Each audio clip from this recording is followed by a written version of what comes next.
अपने पूरे कॉलेज में उस थर्ड ईयर में फाइनल ईयर के एग्जाम्स में टॉप भी किया था। तो मेरी मन की इच्छा ने मन जाहिर किया कि क्यों ना पिताजी का जो पैसा 25,000 मिला है उससे मुग्धदाम बनाया जाए। जीएसटी कमिश्नर लोकेश लिल्लारे हर वर्ष देंगे ग्राम विकास के लिए 1 माह की तनख्वाह।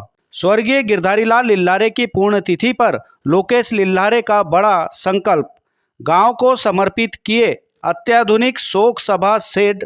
अपने पैतृक ग्राम पंचायत जाम के मोक्ष धाम प्रांगण में स्वर्गीय गिरधारीलाल लिल्लारे की 25वीं पुण्यतिथि पर श्रद्धांजलि कार्यक्रम आयोजित किया गया। इस अवसर पर उनके पुत्र जीएसटी कमिश्नर लोकेश लिल्लारे और उनकी पत्नी साक्षी लिल्लारे ने श्रद्धा सुमन अर्पित किए और शांतिधाम में पूजा अर्चना की।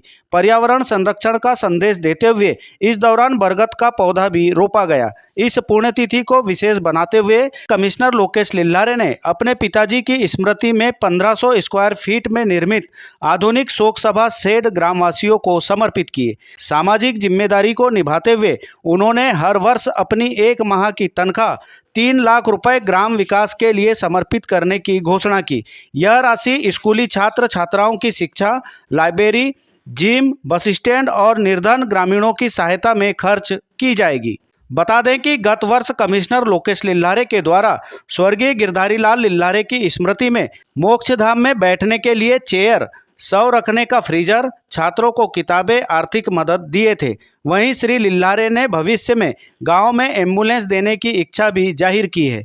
इसके अलावा अपने पिताजी की स्मृति में कुम्हारी में प्याऊ का शुभारंभ किया गया है, जहां जल्द ही स्थायी रूप से आवागमन करने वालों की प्यास बुझाने वाटर फिल्टर लगाया जाएगा। यही नहीं, श्री लिल्लारे के द्वारा अपने पैतृक ग्राम के अलावा ग्राम पंचायत कुम्हारी, धपेरा, बोरी सहित कई गांव में और स्कूलों में वाटर फिल्टर, प्रवेश द्वार सहित अन्य मुहिम से ग्राम विकास और खासकर शिक्षा की मुहिम चलाकर श्री लिल्लारे कामयाबी के बाद अपनी सामाजिक जिम्मेदारी के साथ काबिलियत को साबित करते आ रहे हैं।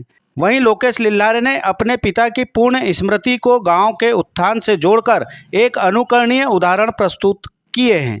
पुण्यतिथि के इस कार्यक्रम के अवसर पर बड़ी संख्या में गणमान्य नागरिक और स्थानीय जनप्रतिनिधि गण मौजूद रहे।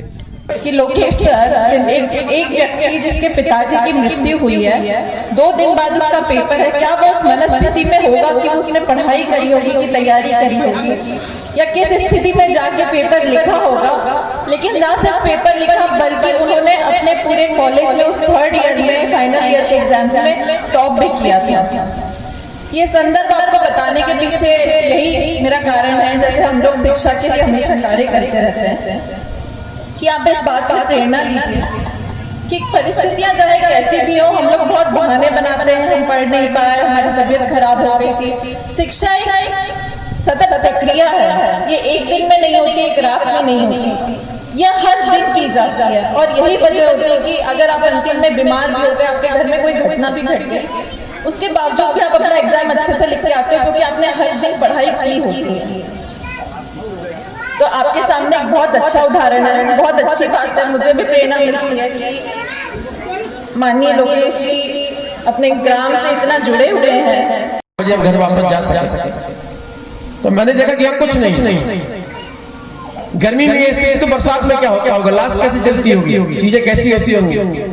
तो मेरी मन की इच्छा ने मन जाहिर किया कि क्यों ना पिताजी का जो पैसा 25,000 मिला है उससे मुग्धदाम बनाया जाए। और जो लाल कलर का मुग्धदाम बन रहा है 25 साल पहले उन्हीं की याद है। गांव के सभी सामाजिक बंधुओं, गांव के सरपंच, उस पंचों, माता बहनों, मेरे परिवार, इन सबके सहयोग से किसी ने सबसे छोटा मोटा सहयोग दिया। और आज 25 साल पहले एक संरचना इस बदले में स्टार्ट हुई। उसके बाद लोगों ने पेड़ लगाए, उसके बाद कुछ बेंच भी दी गई। कई हमने 5 बेंच दी, तो कई लोगों के परिवार ने जो अच्छी जगह चले गए, उनने बोला कि हम भी 2 बेंच देंगे, हम भी 2 बेंच देंगे। बाबा भैया थे जो उस समय पिछले साल जब बेंच दे रहे थे, बोले मैं भी अपने पिताजी के नाम पे 5 बेंच दूंगा। आज वो नहीं है। अगले साल उनके नाम से 10 बेंच मेरी तरफ से सुरेंद्र। पिछले साल भी हमने फ्रीजर दान किया था, मेरे ख्याल से चल रहा होगा, उसका उपयोग हो रहा होगा गांव में। और इस साल मैंने सरपंच से, योगेश से राजेश भैया से, हेमंत भैया, हितेंद्र भैया से, जो हमारे साथ काम करते हैं सभी लोग, उनसे पूछा कि क्या करना चाहिए 25 पुण्यतिथि। तो उन्होंने बोला कि यहाँ पे खड़े रहने की समस्या है, बरसात में शोक सभा स्थल की समस्या है। मैंने तो केवल सहयोग दिया, खड़ा तो आप लोगों ने किया। ये जाम गांव है जो मेरा अपना गांव है, जो मुझे अपना मानते हैं। मैं तो जबलपुर में बैठ के काम कर रहा हूँ, मैं तो मार्च में रेवेन्यू कलेक्शन कर रहा हूँ, और आप लोगों ने दिन रात एक मेहनत करके हर दिन फोटो भेजकर उसको खड़ा किया है।